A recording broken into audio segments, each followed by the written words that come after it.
Demand का। तो ये कंटेंट्स हमने डिमांड के कवर करने हैं अपने लेक्चर में। थ्योरी ऑफ डिमांड हम कह रहे हैं। थ्योरी ऑफ डिमांड की अगर हम बात करें तो ये कंज्यूमर थ्योरी में ही आता है। पहले यूटिलिटी की बात की है हमने कि यूटिलिटी क्या होती है, सेटिस्फेक्शन क्या होती है, वो किस तरह से मेजर की जाती है। उस टॉपिक में किसी बच्चे को भी कोई प्रॉब्लम है तो काइंडली आप ग्रुप बना लें या मुझे पर्सनल टेक्स्ट करके आप लोग मुझसे पूछ सकते हैं, ठीक है। उसके बाद आ जाता है theory of law of demand. अब कंज्यूमर ही डिमांड करता है, मार्केट में जाके वो चीज को डिमांड करेगा। अब डिमांड के क्या क्या चीजें हमने कवर करनी है, वो ये सारी चीजें एक कंटेंट की शक्ल में आपको नजर आ रही है। थ्योरी ऑफ डिमांड में क्या क्या चीजें, सबसे पहले उसका मीनिंग कि डिमांड होती क्या है, फिर डिमांड फंक्शन, इसको कैसे लिखा जाता है अलजेब्रिकली, एक्सप्रेशनली। फिर उसके बाद आ जाता है डिमांड शेड्यूल, मतलब उसको टेबुलर फॉर्म में किस तरह से लिखा जाता है। फिर आ जाता है डिमांड। बच्चों स्क्रीन शेयर हो रही है ना? यस मैम, हो रही है। ओके तो कौन है? अब्दुल्ला थे, आप रिकॉर्ड करना चाह रहे थे। फिर उसके बाद आ जाता है डिमांड कर्व। डिमांड कर्व किस तरह से होता है, लॉ ऑफ डिमांड क्या होता है, उसकी असम्पशंस क्या होती है, असम्पशंस मीन उसके डिटर्मिनेंट क्या होते हैं या किन किन चीजों से वो इफेक्ट होती है डिमांड। नेगेशन ऑफ लॉ क्या होता है, लॉ को कौन सी चीज नेग्लेक्ट करती है या ये लॉ जो है हम पढ़ेंगे ये कहाँ कहाँ होल्ड नहीं होता। फिर उसके बाद आ जाती है foundations of the law of demand. Law of demand की बुनियाद क्या है, demand and change in quantity demand में डिफरेंस क्या है, चेंज इन डिमांड क्या होता है, इलास्टिसिटी ऑफ डिमांड क्या होता है। ये सारी चीजें हमने डिमांड के चैप्टर में पढ़नी है। तो सबसे पहले मुझे ये बताएं कि डिमांड क्या होता है। आप लोग अपनी नॉर्मेटिव अप्रोच बताएं कि डिमांड क्या होता है। डिमांड का नाम सुन के माइंड में क्या आता है?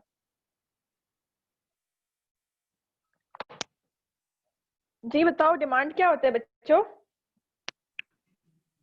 मैडम जो भी हमारा कस्टमर होगा उसकी नीड्स, वो हमसे क्या चाहता है, वो असल में रियली बनवाना क्या चाहता है वो। ठीक है, हमारी विशेष हम कह सकते हैं, हमारी डिजायर्स कह सकते हैं, यही कह सकते हैं ना, हमारी ख्वाहिशात, यही डिमांड होते हैं। ऐसे हम हमारी यही सोच है ना कि वैसे इकोनॉमिक्स की दुनिया से निकले तो डिमांड क्या होते हैं, हमारी अपनी विशेष क्या है, हमारी डिजायर्स क्या है, हम किस चीज की ख्वाहिश रखते हैं, ये डिमांड है। यही है ना सबका कॉन्सेप्ट इस टाइम पे डिमांड का। क्यों नहीं पार्टिसिपेट कर रहे आप लोग? क्लास की बहुत इंटरेस्टिंग टॉपिक है ये, बड़े अच्छा समझो, बहुत इंटरेस्टिंग और बहुत इंपॉर्टेंट टॉपिक है ये। लेकिन बच्चों इकोनॉमिक्स की अगर पर्सपेक्टिव से देखा जाए, इकोनॉमिक्स में डिमांड कैसे कहते हैं कि एक बंदा ख्वाहिश भी रखता हो किसी चीज को खरीदने की और वो इस्तेताद भी रखता हो। ख्वाहिश रखना मीन्स वो उस चीज को विलिंग हो परचेज करने में, जिसको हम कहते हैं कि विलिंगनेस टू परचेज। वो ख्वाहिश रखता हो, वो डिजायर, वो चाहता हो कि मैं ये चीज लूं, प्लस उसकी परचेजिंग पावर हो। परचेजिंग पावर क्या होती है, उसकी एबिलिटी टू परचेज, उसकी इस्तात हो चीज खरीदने की। ये दो कंपोनेंट मिलके इकोनॉमिक्स में डिमांड का कॉन्सेप्ट जनरेट करती है। डिमांड सिर्फ विलिंगनेस नहीं होता, डिमांड सिर्फ ख्वाहिश नहीं होती, demand willingness plus its ability. सिर्फ आप ख्वाहिश नहीं रखते, ख्वाहिश के साथ साथ आप वो इस्तात भी रखते हो वो चीज खरीदने की। आपको एक मोटर बाइक पसंद आया, आपका दिल करे मैं खरीदूं, आपके पास एबिलिटी नहीं है, आपके पास पैसे नहीं है, परचेसिंग पावर नहीं है आपके पास, इसको हम इकोनॉमिक्स की टर्म में डिमांड नहीं कहेंगे।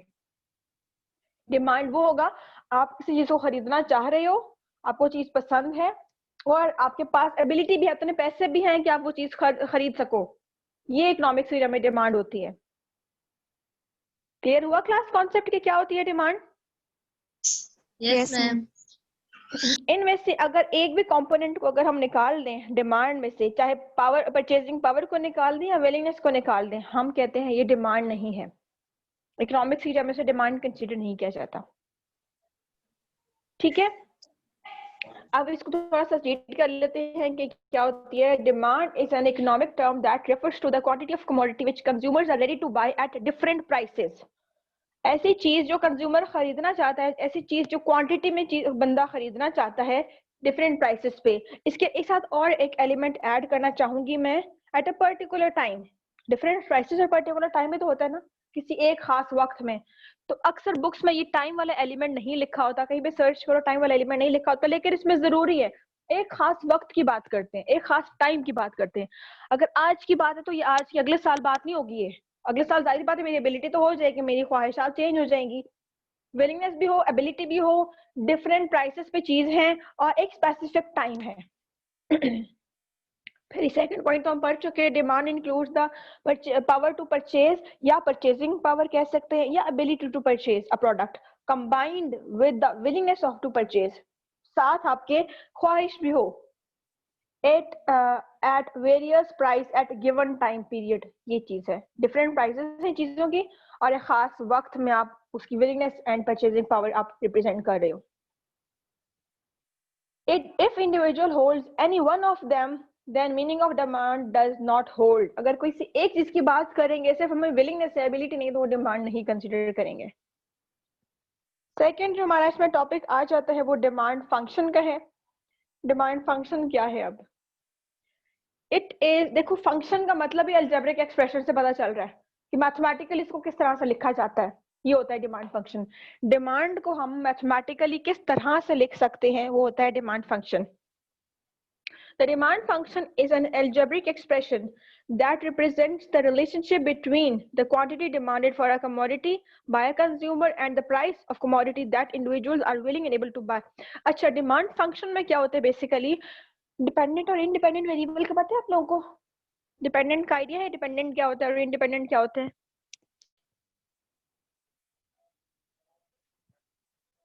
बच्चों कौन से पूछ रही हूँ, पता है डिपेंडेंट का या नहीं? अगर पता है तो मैं आगे चलती हूँ, नहीं पता तो मैं एक्सप्लेन करती हूँ।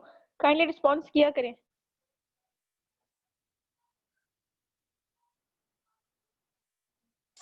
मैम ये जो डिपेंडेंट वेरिएबल्स होते हैं ना, अगर हम इनको चेंज करेंगे तो जो दूसरे वेरिएबल्स होंगे उन पे भी इनसे असर पड़ेगा। अच्छा, और जो इंडिपेंडेंट सही। वेरिएबल होते हैं अगर हम उनको चेंज करें तो इनसे कोई असर नहीं होता।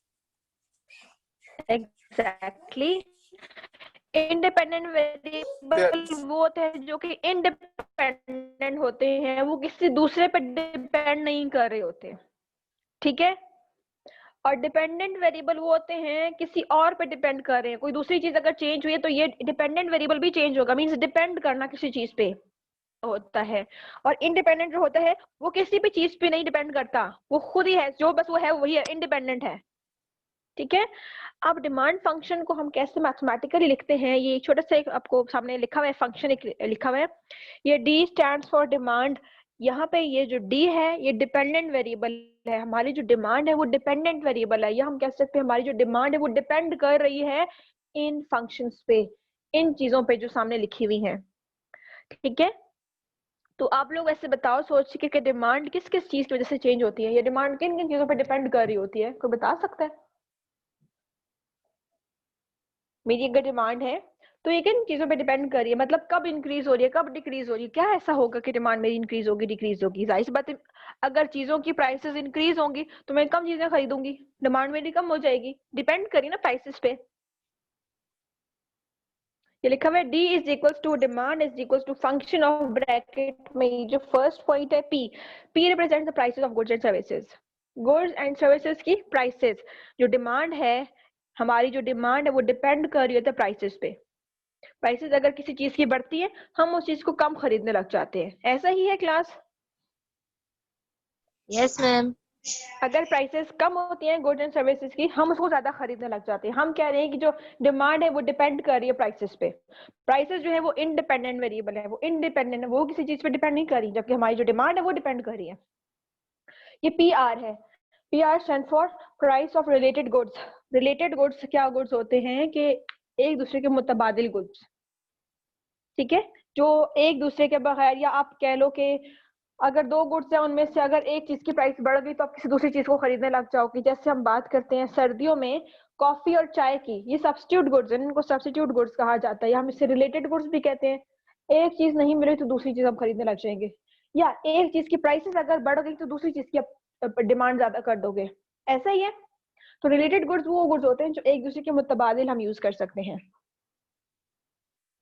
थर्ड जो कंपोनेंट है वो कैपिटल आई लिखा हुआ है। कैपिटल आई का मतलब है इनकम, वैसे तो वाई से रिप्रेजेंट करते हैं, यहाँ पे बस आई से मैंने थोड़ा सा डिनोट कर दिया। डिमांड हमारी इनकम पे कैसे डिपेंड कर रही है, कोई बता सकता है इस पॉइंट को?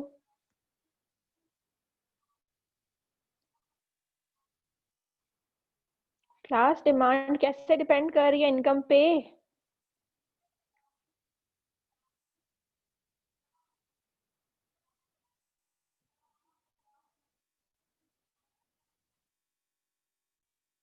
कुछ नहीं समझ आ रही?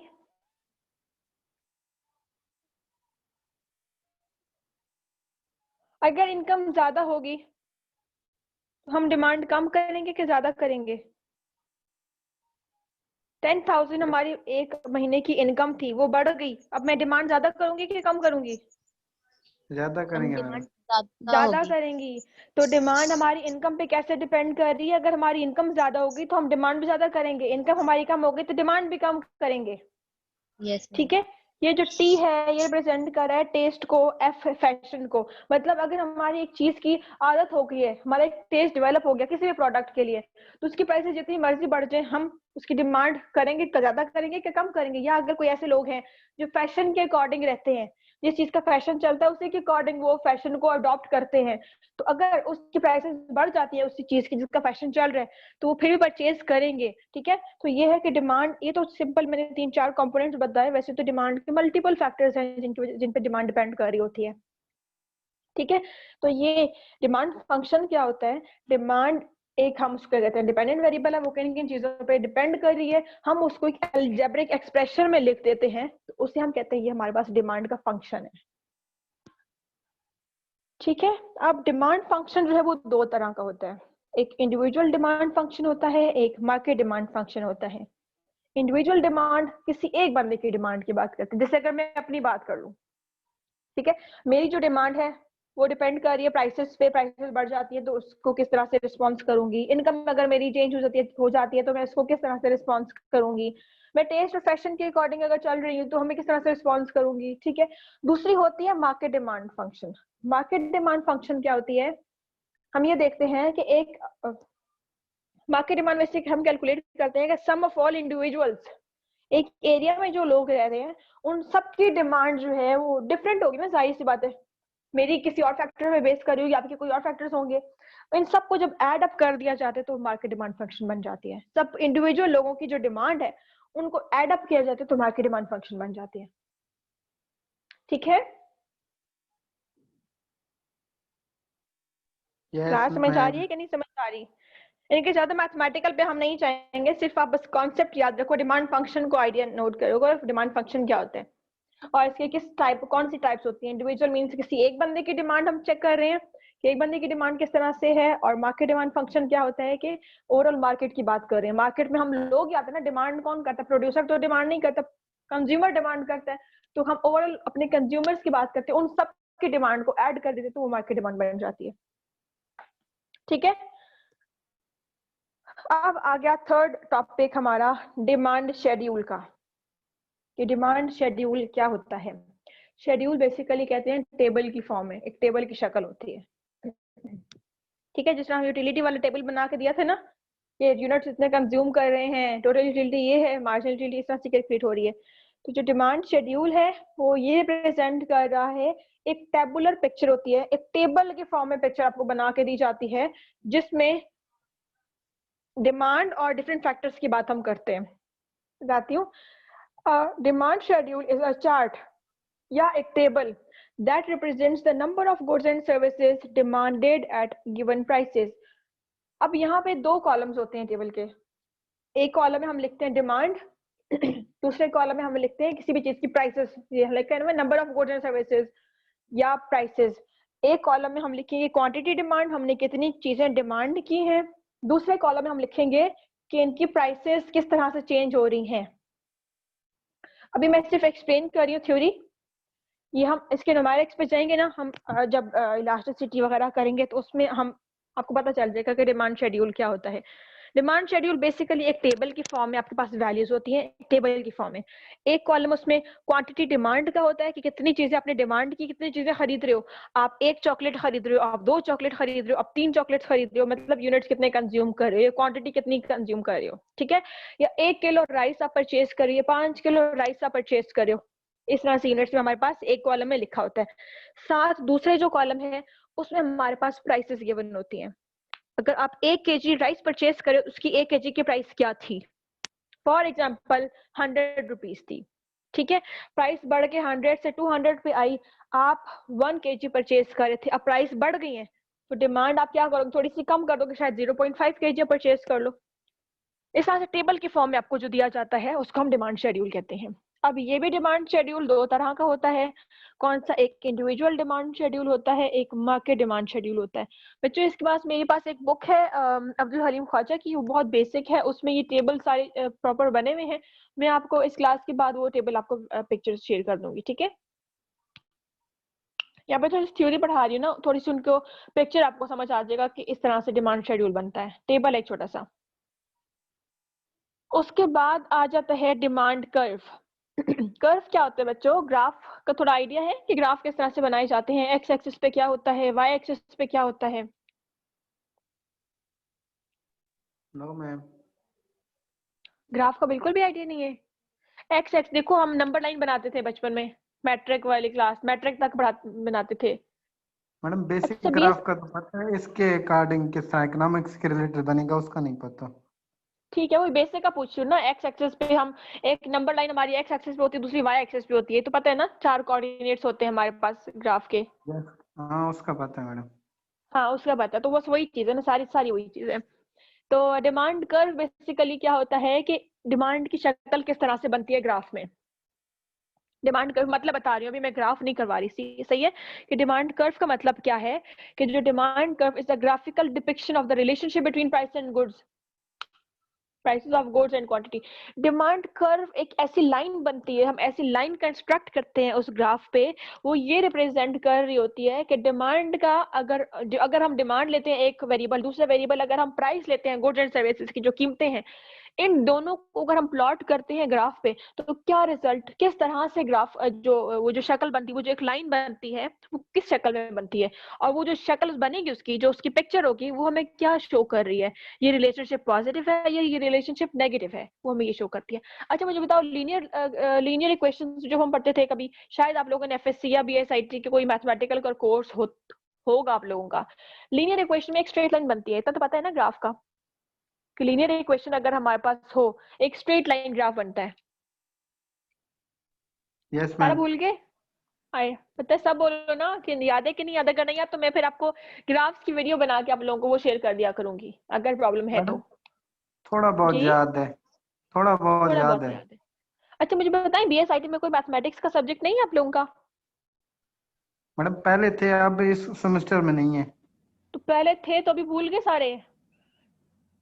मैडम हमें कल की बात नहीं याद रहती और आप 2-3 सेमेस्टर पहले की बात पूछ रही हैं। तो फिर तो मैं जो भी बात मैं तो अभी बात कर रही हूँ, मैं तो फिर 9th 10th क्लास की बात कर रही हूँ ना, कि 9th 10th क्लास में पढ़ते थे हम लोग के लीनियर इक्वेशंस क्या थी, इक्वालिटीज क्या थी, इनइक्वालिटीज क्या थी, वहां पे हम एक लाइंस बनाया करते थे ग्राफ पे, मैं तो वो बात कर रही हूँ। फिर तो वो तो बिल्कुल, वो तो पिछली सदी है ना, तो याद ही नहीं है। ये भी नहीं याद, हम पढ़ते नहीं थे भी। मैडम, ऐसा है कि मैम बस एक कुछ बार कुछ याद रिवीजन है। की जरूरत है, बाकी ठीक है। वजह क्या है इसकी जो जिसको याद नहीं है? रट्टे लगाते हो ना? मैम याद है, ग्राफ बनाने आते हैं। जी ये जो बोल रहे हैं ना, ये मुझे पता चल गया कि रट्टे लगा के पास होते हैं। इकोनॉमिक्स में तो रट्टे नहीं चलेंगे। एक मैडम वैल्यूज के अपने थ्योरी में जी तो रट्टा ही चलता है।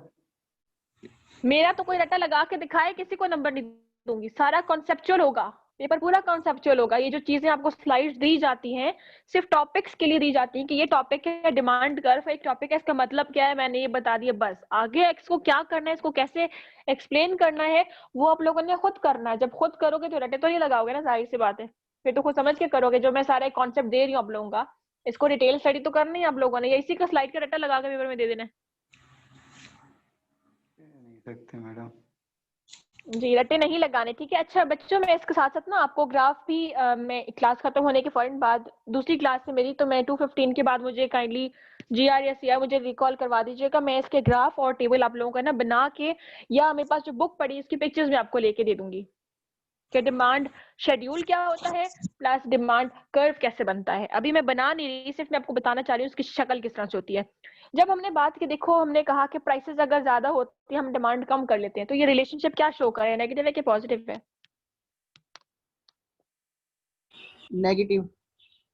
नेगेटिव है। एक चीज के बढ़ने से दूसरी चीज अगर कम हो रही है तो ये नेगेटिव रिलेशन है, ठीक है।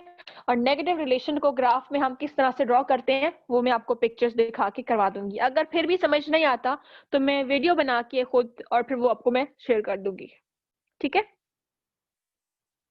आगे चलते हैं। अब आया law of demand, most important topic. अक्सर मैं इसका नाम लिया करती थी, अक्सर एग्जांपल्स में बताया करती थी। क्या होती है law of demand? Factors remaining the same, quantity demand of a commodity increase with the fall in price and decrease with the rise in price. क्या समझ आया?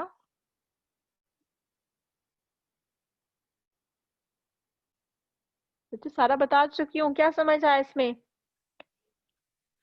मैडम यही कि प्राइसेस के इंक्रीज होने से हमारी डिमांड कम हो जाएगी। ठीक है, वेरी गुड, हमारी डिमांड कम हो जाएगी। अच्छा, दूसरी बात एक ये नोट करें, ये देखिए क्वांटिटी डिमांड लिखा है, डिमांड नहीं लिखा, क्वांटिटी डिमांड लिखा है। डिमांड और क्वांटिटी डिमांड में बहुत फर्क है। बस फिलहाल आप ये क्वांटिटी डिमांड यहाँ याद करें कि क्वांटिटी डिमांड की बात हो रही है। डिमांड में आपको इनमें डिफरेंस जो है वो मैं बाद में करवाती हूँ। इसकी डेफिनेशन क्या है लॉ ऑफ डिमांड की? Factors remaining the same. इसका मतलब है कि जितने भी बाकी फैक्टर्स हैं जो कि डिमांड को इफेक्ट कर रहे हैं, जैसे हमने पढ़ लिए पीछे डिमांड फंक्शन में, हमने कहा डिमांड डिपेंड कर रही है इनकम पे, डिमांड डिपेंड कर रही है टाइम, टेस्ट पे, फैशन पे, प्राइस ऑफ रिलेटेड गुड्स पे। ठीक है, तो यहाँ पे हम कह रहे हैं कि सारे बाकी जो फैक्टर्स अगर हम कांस्टेंट रख लें, हमने एज्यूम कर लिए कि जो बाकी जितने भी फैक्टर्स हैं जो कि डिमांड को इफेक्ट कर रहे हैं, उनको एज्यूम कर लिया कि वो कांस्टेंट हैं। हम बात यहाँ पे कर रहे हैं क्वांटिटी डिमांड की और प्राइसेस की। अगर किसी चीज की प्राइसेस बढ़ती हैं तो क्वांटिटी डिमांड हम उस चीज की कम कर देते हैं। अब क्वांटिटी डिमांड क्या होता है? किसी एक चीज की क्वांटिटी मीन आप उस चीज की क्वांटिटी में कम कर देते हो। ठीक है, फॉर एग्जाम्पल आपके पास 10,000 रुपीज है और आप जा रहे हो मार्केट में अपने ड्रेस खरीदने। ठीक है, तो मार्केट में जो जा रहे हो तो आप उस 10,000 के 5,000 का एक ड्रेस है मार्केट में, तो आप 2 ड्रेस परचेज कर सकते हो उसमें। 5,000 प्राइस अगर मैं लिखूं, एक कॉलम में लिखूं प्राइस जो कि 5,000, आप कितनी क्वांटिटी परचेज कर रहे हो? 2 ड्रेसेस खरीद रहे हो ना। क्लास समझ आ रही है? Yes ma'am. ठीक है, अब उस प्राइस बढ़ गई उस चीज की। अब वो एक ड्रेस जो 5,000 का था, अब वो एक ड्रेस 6,000 का हो गया। तो अब आप 10,000 में वो 2 ड्रेस परचेज कर सकते हो? नहीं, अब एक ड्रेस परचेज करोगे ना। पहले 2 करे थे, अब आपने क्वांटिटी कम कर दी। पहले 2 चीजें खरीद रहे थे, 2 यूनिट्स खरीद रहे थे, अब उनकी क्वांटिटी कम कर दी। That is quantity demand. Price के बढ़ने से आपने क्वांटिटी में कम कर दिया, या प्राइस के कम होने से आपकी क्वांटिटी बढ़ा दी। That is quantity demand. और डिमांड क्या होती है? डिमांड एक ओवरऑल कॉन्सेप्ट होता है जो कि नंबर ऑफ फैक्टर्स पे डिपेंड कर रहे होते हैं। ये डिमांड को हम कहते हैं कि एक बहुत ब्रॉड कॉन्सेप्ट है, जबकि क्वांटिटी डिमांड को कहते हैं किसी एक पर्टिकुलर यूनिट्स की बात करते हैं हम, कि प्राइस के बढ़ने से हमने यूनिट्स कम कर दी, यूनिट ज्यादा कर दिए। बात समझ आई क्लास? यहाँ पे जो बात हो रही है क्वांटिटी डिमांड की हो रही है। किसी भी चीज की प्राइस अगर बढ़ जाती है तो क्वांटिटी डिमांड उसी प्रोडक्ट की हम कम कर देते हैं। किसी भी चीज की अगर प्राइसेस कम हो जाती हैं, क्वांटिटी डिमांड उसी प्रोडक्ट की हम थोड़ी सी ज्यादा कर देते हैं। यूनिट्स में चेंज होना क्वांटिटी डिमांड होता है। क्लियर हुआ क्लास? सेकेंड इसका पैराग्राफ है, according to the law of demand the relationship between price and demand is always negative. ये quantity demand is always negative. अच्छा मैम, बाजू का रिश्ता भी तो prices- होता है कि जैसे अब आपने बात की प्राइस अगर लो होगी तो हम डिमांड ज्यादा कर देते हैं, लेकिन अब जैसे जी। अभी पिछले दिनों में जैसे कोरोना के हालात हुए तो लोगों ने अपने लिए मतलब कि जो राशन वगैरह तो वो ज्यादा खरीदने लगे थे, उन्हें किसी चीज की परवाह नहीं थी कि भाई ये चीज सस्ती है या महंगी है। तो ये भी तो मैटर करता है कि नहीं? एग्जैक्टली मैटर करता है। ये टाइप्स में आ जाता है। अभी तो हम सिंपल कॉन्सेप्ट पढ़े ना, फिर हम ये भी पढ़ेंगे आगे इसके जो टाइप्स, जो मैंने कंटेंट में लिखा हुआ है, इलास्टिसिटी ऑफ डिमांड। इलास्टिसिटी का मतलब ये है कि डिमांड कितनी फ्लेक्सिबल है, कितनी स्ट्रेचेबल है, कितनी चेंज हो रही है, कितनी डिमांड में लचक है। ठीक है, अब वो लचक प्राइसेस की वजह से, अब वो लचक इनकम की वजह से है, अब वो क्रॉस प्राइस इलास्टिसिटी, वो हम अगला केस है वो। ठीक है, हमारे लेक्चर में इंक्लूड होगा। अब उससे हम ये पढ़ेंगे, वो पहले ही बता रहे हैं कि फैक्टर हमारे कांस्टेंट है ना।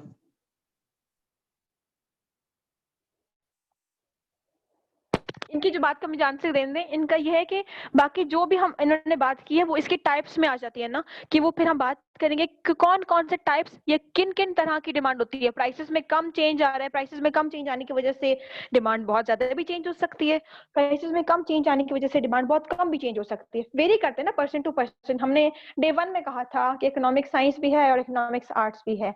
इकोनॉमिक्स साइंस क्यों है या इकोनॉमिक्स आर्ट्स क्यों है? हमने कहा था कि जो इकोनॉमिक्स जितने भी लॉज हैं